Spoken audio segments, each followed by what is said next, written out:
பிரைசலான் காலை ஜெபம். இந்த நாட்களிலே ஒரு வசனத்தை வாசித்து நாம் ஜெபிப்போம். சங்கீத புஸ்தகம் 128வது சங்கீதம் 2வது வசனம் இப்படியாக சொல்லுகிறது: உன் கைகளின் பிரயாசத்தை நீ சாப்பிடுவாய், உனக்கு பாக்கியமும் நன்மையும் உண்டாயிருக்கும் என்று. பிரியமானவர்களே, சங்கீதக்காரன் தெளிவாக சொல்லுகிறான், கர்த்தருக்கு பயப்படுகிற மனுஷன் எவனோ அவன் இவ்விதமாய் ஆசீர்வதிக்கப்படுவான்.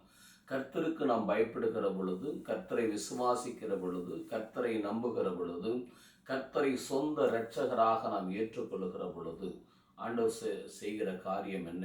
முதலாவது, உன் கையின் பிரயாசத்தை நீ சாப்பிடுவாய். உன் வாழ்க்கையிலே பாக்கியமும் நன்மையும் உன்னோடு கூட வரும்படி கர்த்தர் ஆசீர்வதிக்கிறவராயிருக்கின்றார். நாம் ஜெபிப்போம். எங்கள் அன்புக்கு அதிகமாய் நேசித்து வழி நடத்துகிற எங்கள் அன்பின் நல்ல பிதாவே, இந்த 20ஆம் தேதி 5ஆம் மாதத்திற்காக நன்றி செலுத்துகிறோம். இந்த நாட்களிலே இந்த வசனத்தின் மூலமாய் இந்த ஜெபத்தை கேட்கிற ஒவ்வொரு பிள்ளைகளுடைய வாழ்க்கையிலும் ஆண்டவரே, அவர்களுடைய கைகளின் பிரயாசம் ஆசீர்வதிக்கப்படுவதாக தகப்பனே. 1, 30, 60, 100, 1000 மடங்கு விருத்தியடையும்படி கர்த்தர் ஆசீர்வதிப்பீராக.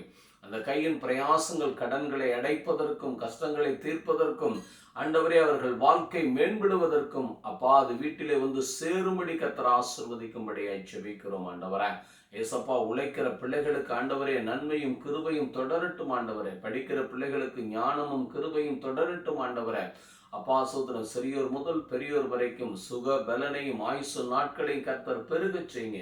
கண்மலையின் மேல் கர்த்தர் அவர்களை உயர்த்தும்படியாய் ஜெபிக்கிறோம். அருமை இரட்சகர் இயேசுவின் நாமத்தில் ஜெபிக்கிறோம். எங்கள் ஜெபம் கேளும் ஜீவனுள்ள நல்ல பிதாவே, ஆமேன். அல்லேலூயா.